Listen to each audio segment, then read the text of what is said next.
Good evening and welcome to the Learning Blade webinar, The Teacher Experience. We're joined tonight by some amazing educators.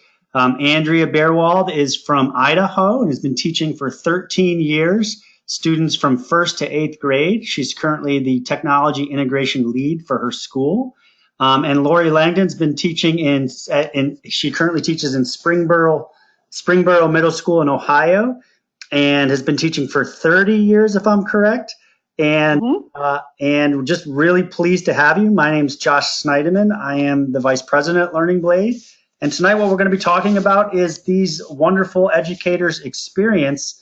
And really this is their first semester experience of using Learning Blade in the classroom. And we hope that some of the stories they tell and the lessons they've learned, we can share with other teachers through this recorded webinar. So thank you for joining us tonight, ladies. Thanks for having us. Let's get started by just tell us a little bit about yourself and what do you teach and what's your background and tell us about your school a little bit.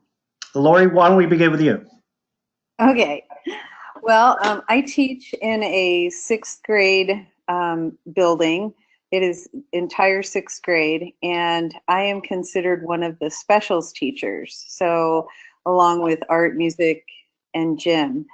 And I see every student within the course of a semester, so and we're kind of on a rotating day basis. So I see all the students, and they all participate in the Learning Blade program. So this is like you said, Josh, this is the first semester that we've done it, and we're really, really pleased with it. We're really, really happy with the way that it's going and the ease in which we have transformed into it. Wonderful. And how about you, Andrea? So I teach 7th and 8th grade science, life science, and physical science. We have over 1,000 students at our school, so I see about 180 of those students. We've been using it mostly in the science classrooms, but we also have a teacher that teaches personal finance that's been using it in his room, and we have a health teacher that's interested in implementing it. We're just still working on how to get there, as well as some math teachers that are starting to look at how they can incorporate it into their classroom. Excellent. So for teachers that might be new to Learning Blade, how would you describe Learning Blade in your own words? And we'll start with you, Lori. In my own words, I would describe it. It's innovative. It's exciting. It's new. It's interesting for the kids. The kids love it. It's interactive. They're drawn into it, and the fact that it's so geared toward their interests and things that relate to a 12-year-old even, yet it introduces things that I don't even know about. So it's a great program that is exciting for the kids. They love it. Wonderful. Andrea? If I was describing it to a teacher that hadn't used it before, I'd say there are kind of self-paced modules that students go through that teach students science skills and jobs, but they also heavily incorporate the English and especially the math. When I used it the first time with my students, they were like, this is like math class. And that's because science and math are so closely related. So I think that it definitely is a well-rounded program in that it's not just science, it's also those Common Core standard questions. We have the Idaho State achievement test that we have to have that higher level thinking questions, and a lot of the questions on Learning Blade are exactly like they would see them on our state test. So it's really good practice for not only science, but also the reading and math. That's true. It is very good practice for them. The math is pretty challenging too. I always think math is pretty challenging. So Yeah. these in Learning Blade, I'll just describe this slide and then I'm going to ask you guys some questions. But Learning Blade has 12 missions. These are the mission titles here. Each mission focuses on a different set of career clusters in STEM. And then all of the missions are focused around a problem, whether it's a dolphin with a injured tail, or maybe you're designing strategies to get more fresh food and organic food to your community, or maybe you're looking at transportation jam in your city. They're all showing students how STEM professions help solve problems. Can you guys talk a little bit about which missions you've seen and sort of how and why? Well, let's start with this. How have you integrated Learning Blade into your instruction? And then which missions are you using currently or have you been using? And let's switch it up. We'll start with Andrea. Okay. We started out by using the heart surgery mission, and my teaching partner and I were doing it. I started by doing the full entire mission, and we quickly found that that was a lot of content. There's so much awesome stuff in there, but it's a little too much if you have limited time. So she did the express version with her students, and they were able to feel like they had completed a lot more of it. Then I've also used it with individual lessons within a mission. If I want to specifically target, we were studying energy and we wanted to look at just geothermal, and we're able to find a lesson that all the students did and took notes and also did this stuff online with it. So we've done a little bit of both, where we've done full missions and we've done individual lessons. Wonderful. So I call that going to the buffet. You kind of just found stuff that was relevant to what your content is, and it reinforced it for your students. Lori, how did you integrate it? And you have a really interesting sort of strategy of how you developed it, and maybe talk about some of those pre-assessments as well. But and then which missions are your students using? Well, at the beginning of the year, I decided I wanted the kids to work together in teams or in groups. So what I did was I chose 5 of the missions that I thought myself would be most interesting to the kids. I mean, they're all interesting, but I just chose 5 of them. And then I had the kids rank them in order of their interest from least to greatest, 1 to 5. And then for the first round of missions, I chose everybody that had chose the least interested. So so everybody that like had a 5 in the transportation jam was in that group. Everybody that had a 5 in local food was in that group. So that's how I formed their groups. So they then, which was pretty interesting, because even though they might have thought it was their least of interest, it drew them in automatically, and they were amazed at how interesting they were. You sort of challenged their preconceived ideas about the titles of things. Yeah. So I had them do the express mission, and of course, the first thing that they work through is the mission guide, and then they worked through the entire mission. And it's great for differentiation, because that's a buzz thing we have to take care of. And so for those kids that worked a little quicker, or that were better at reading, or they chose not to. Another great thing about it is the text to speech. That's an awesome differentiation tool for us as well. But then if they finished before everybody else, then they could go to some of the other tools and teammates on the full mission. They could pick from there. And so the differentiation for them was great, because it gave them some more to learn and work on, as well as the videos, the career videos. They were directed to go to the career videos if they needed additional information, or so that was how we got started with it. So And then after you designed it around an element of student choice and letting them explore, but interestingly, you put a little twist on it where the one they were least interested in, that's where they started. right, That's right. great. Now, I just want to add something to what Lori was saying about teaming. please. I had started out with having them in teams, but the students wanted to work together and got together on their own and were discussing. And I think that's a lot of times when you hear online learning, you think of a student being like by themselves on the computer, not interacting with other people. And I think this really lends itself to the kids talking about and discussing. They wanted to work on the math together because, like Lori pointed out, the math is pretty challenging. Right.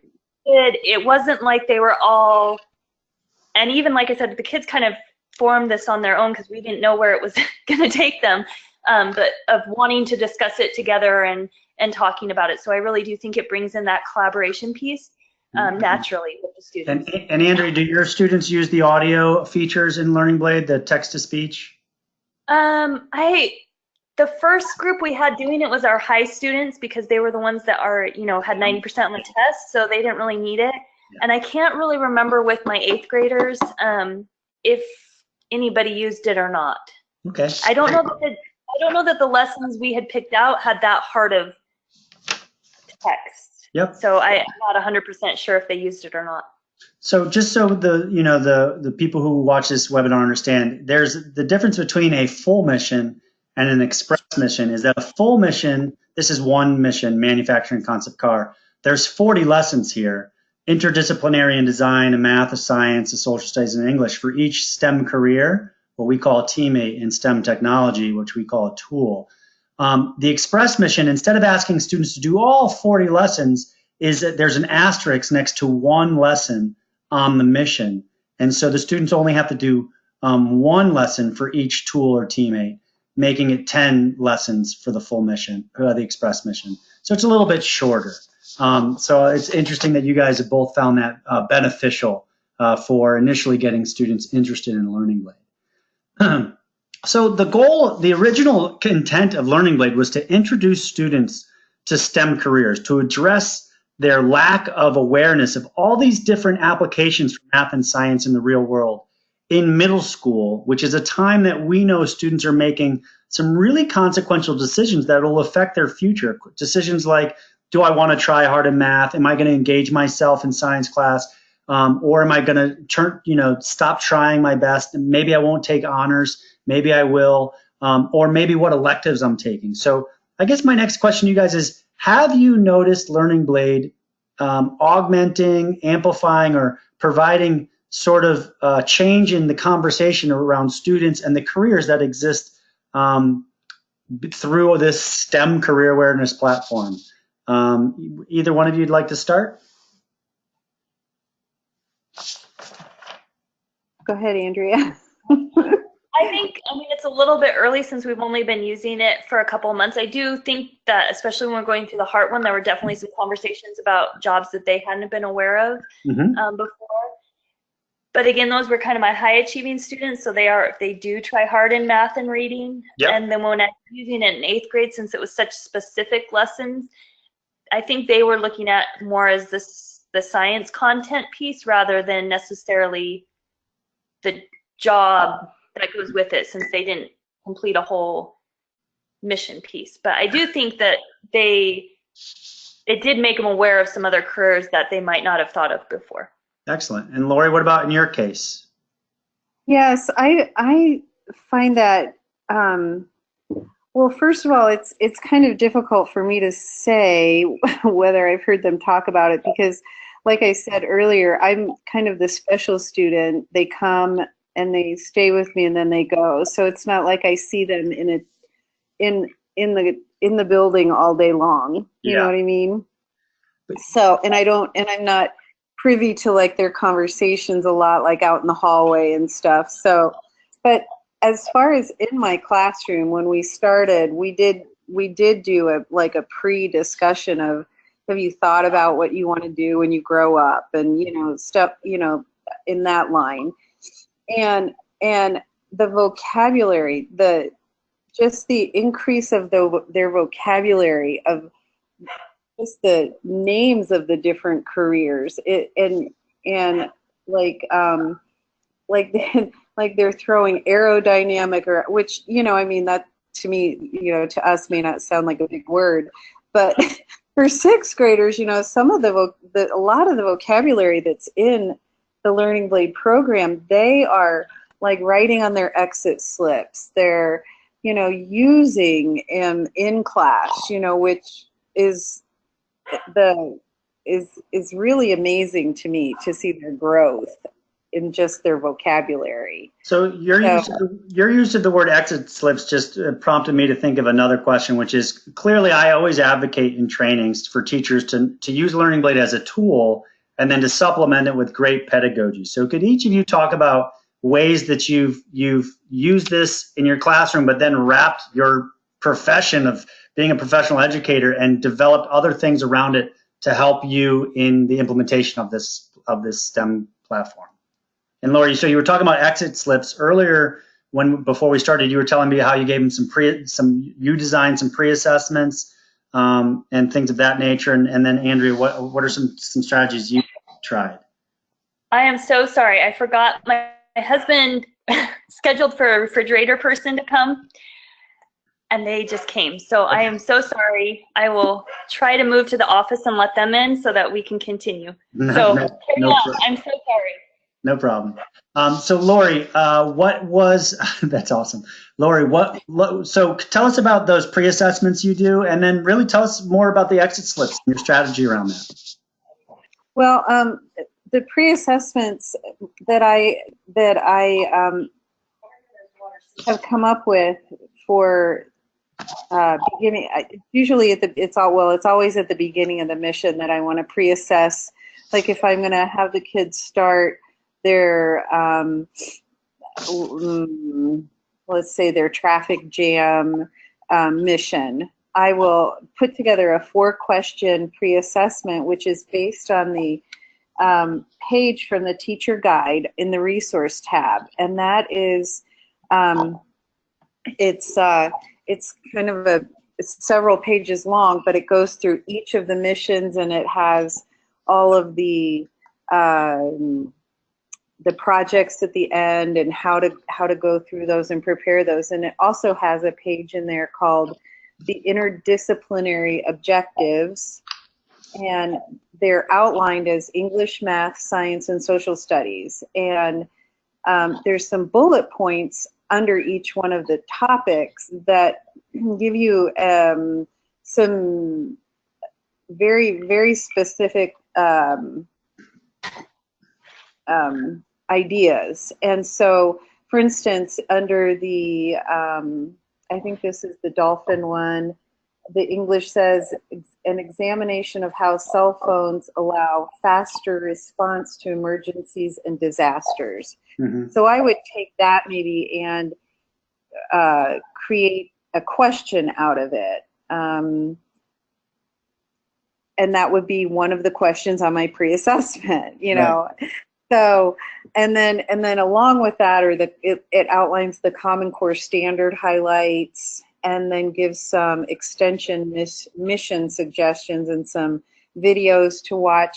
Just makes it just engages every part of the standards of your curriculum, of everything. It just wraps it all up. Great. Just to reference, you're talking on when you log in as a teacher on the resources tab.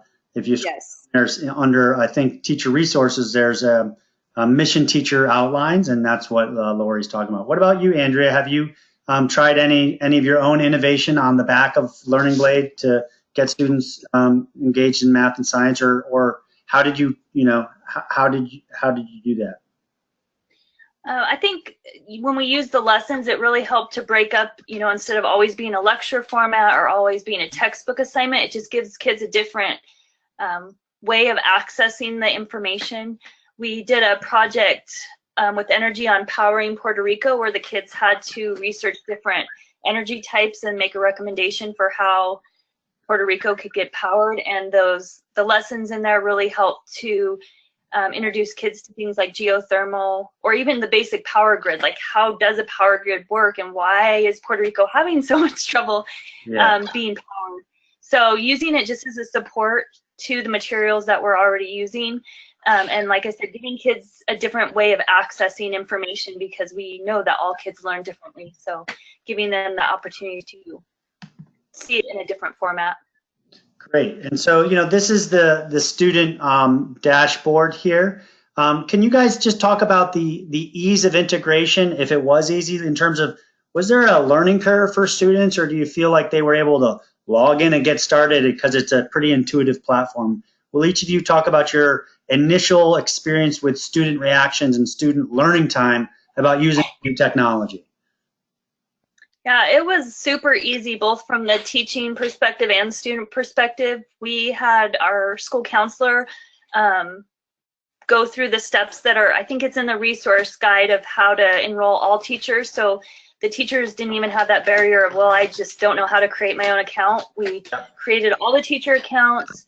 Like I said, we have 1,000 students at our school, and so we didn't want them all creating their own account and coming up with weird usernames and all of that. So the counselor went through again the resources page and downloaded or uploaded all the students to the database. And so when students had to log in, all they had to do was log into their account, go to resources. There's a little link that says enter class code. They clicked on that, put their class code in, and it was super easy.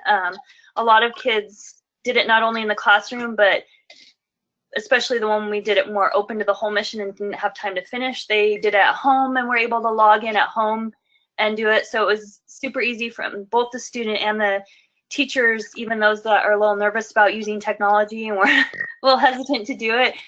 Once I showed them, they were like, oh yeah, I can totally do that. So excellent. Easy. And what about you, Lori? How was did you have as easy a time? Oh yeah, and it was really easy and very little preparation on my part. Actually, I just basically had the kids log onto or get into the Learning Blade program, and then they clicked on the sign in tab. The self sign up. Yeah, and I have eight classes, so I had already created, a class, which then generated the code, the code for the class, and so then they just typed in the code and were automatically enrolled in that. It was very easy, and they, our district had, there's so many logins to the computers, to Google, to everything, and so we've made them have the same username and password for all of their logins. So that became their username and password when they've created their account. And that way I know it, everybody know, then. So it was very simple. And it's interesting because before we started, we were chatting, and Andrea, you talked about the Danielson model and how you're using that, and Laura, you were talking about how it's really rigorous at your district, and there's always like this, meshing and mashing with standards. Can each of you talk about how you saw Learning Blade fit into that for you? Well, our huge push this year at my school that we're focused on in our evaluations is questioning techniques and getting that higher level questioning in, depth of knowledge. And so I keep trying to tell teachers, like, if you use this, it's really easy because the depth of knowledge, it's not just multiple choice. It's sometimes they're having to sort things into different places. They're having to sequence things in order. They're having to select all the main ideas instead of just a one answer choice. Mm-hmm. And so I really think that, like I said, that's what we're focusing on at my school this year. There's many other things that it hits besides that, but I've found like it's a super easy tool, but the question's already made for you. You don't have to do the work. Excellent. And they're higher level questions. They're not just look back and the answer's right there, you can point to it. So and you're finding that even with those higher level questions, some of your 8th graders, they find this to be a challenging platform that's really for them. Yeah, especially the math. Great. What about you, Lori? You were talking about the rigor at your school Yeah. about how Learning Blade matches up with that need? Yeah. Right. Our emphasis this year is on literacy, and there's a lot of opportunity, in literacy with this, because it's reading and responding, and like Andrea said, to higher level thinking questions, and the vocabulary. The vocabulary can be on standardized tests, can be a test in itself, trying to answer a question using their vocabulary. So this gives them yet another opportunity to answer questions with different vocabulary and different ways of answering, and like Andrea said, not just multiple choice, but they do have to look back, they have to search, and what's really been helpful, like I said before, is the text to speech for us, because a lot of my kids use that. So it's really interesting. I mean, Lori, you're using it in 6th grade with all students. Andrea, you started using it in 8th grade with some of your highest achieving students, and yet both of you are finding it fits. And I think it's a reading program, right? And it's a tool, and you're not, and it allows students to experience it differently at their own pace, right? So can you talk about the self-paced nature, or do you have kids working, at different speeds, and how does that fit in with your philosophy of education, Lori? Well, like I said earlier, differentiation is a big buzzword and for us too. And I do have kids working at different paces on different missions. So at any given time, they're working on a different mission at a different pace. Yeah. So, and just the nature of the program, I see my kids on a semester basis. So, there isn't any way that we could get through all the material that you have provided. There is so much good information, but so we are doing the express missions, which then leads to, like I said earlier, if they are finished before everybody else, then they can go into other tools and teammates from the full mission, which they love to do, because they see them, they can see them, and they want to, on the express mission, they're like, oh, these are the only 10 we get to do. And then, they see all the other ones and they want to do those. Right. So that's exciting for them. I have also used the first mission that we did. The students used the mission challenges as a culminating project, which is really great, because each of there's 4 different options for the mission challenges, and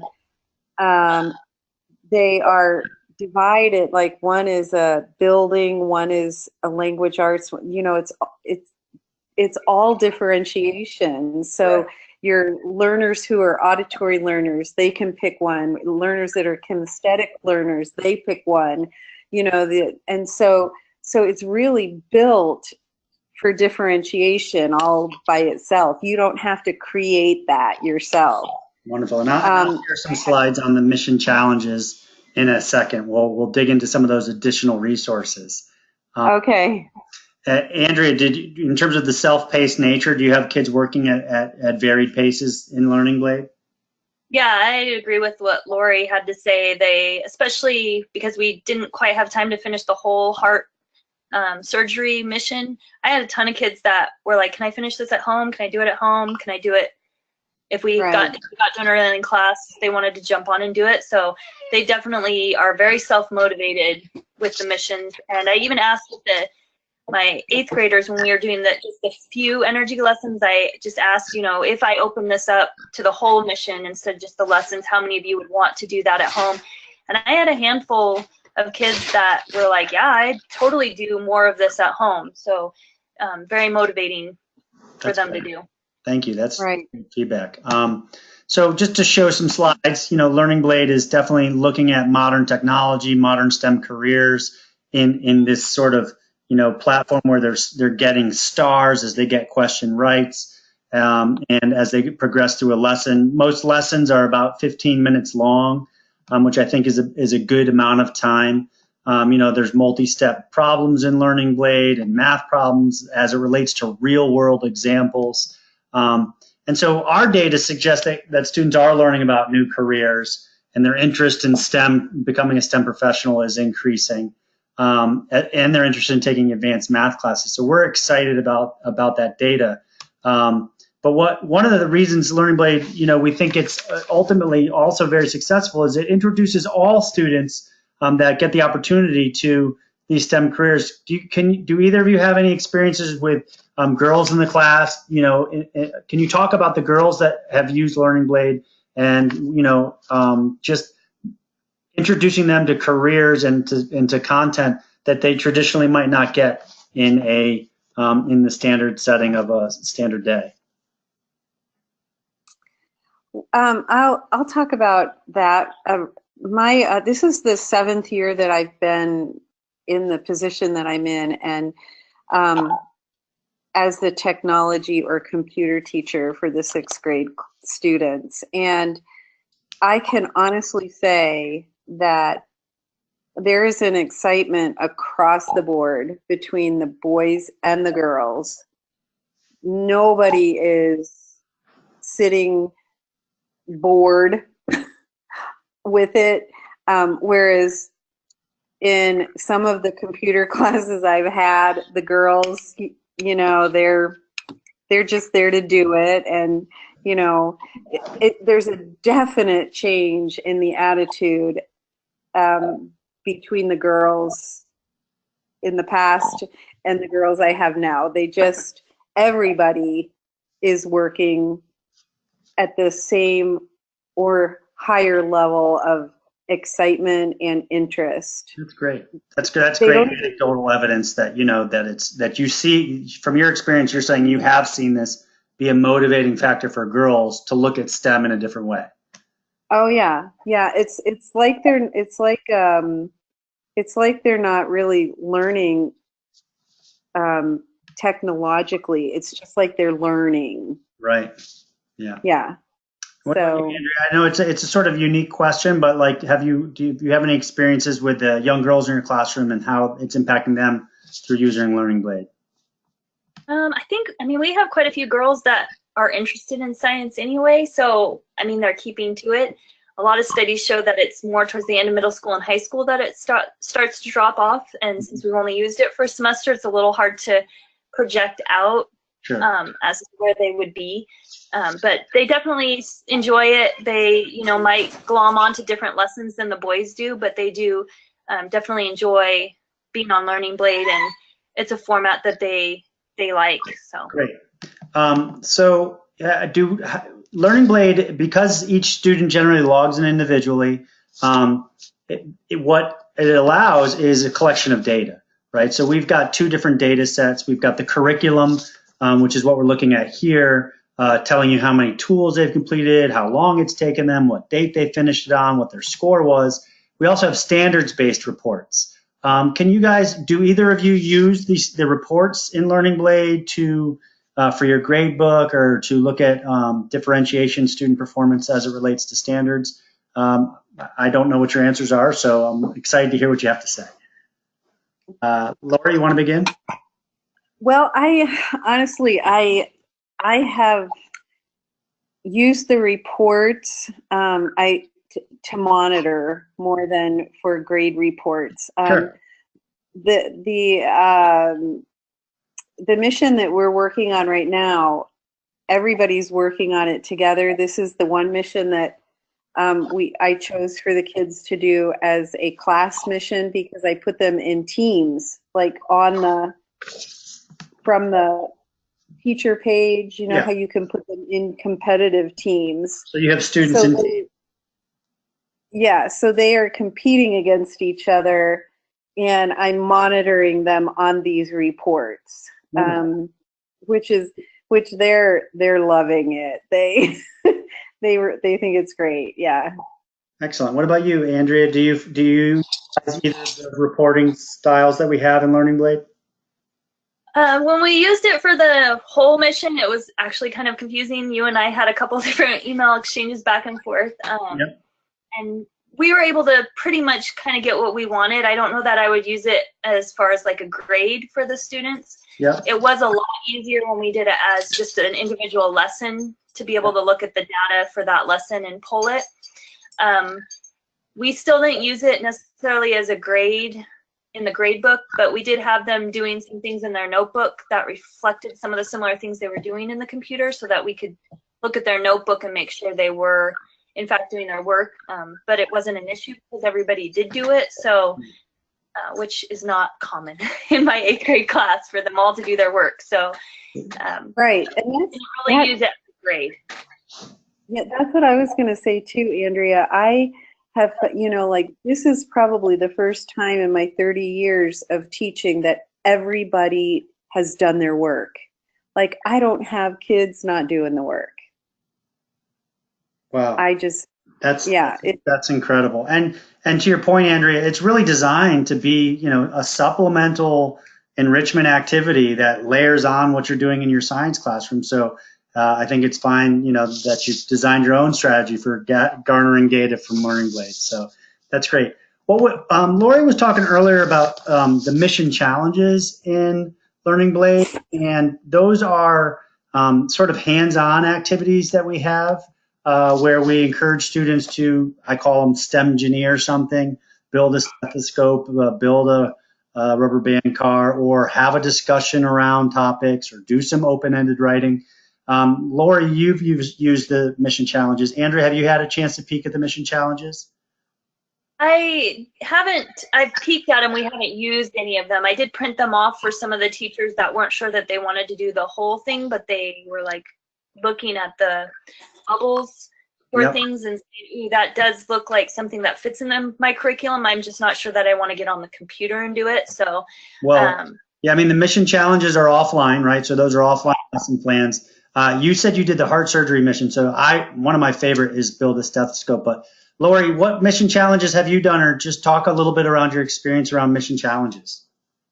Well, the first mission that we did, the one that was least interesting to everybody, what I did, since I have about 500 kids and about 300, I guess, in 2 days, I thought, how am I going to supply everything to them and have them do everything and clean up and restart it in 40 minutes? So what I did in their groups, I gave them the challenge, one class period, to make a list of material. Well, first of all, to choose which mission challenge they as a group wanted to do.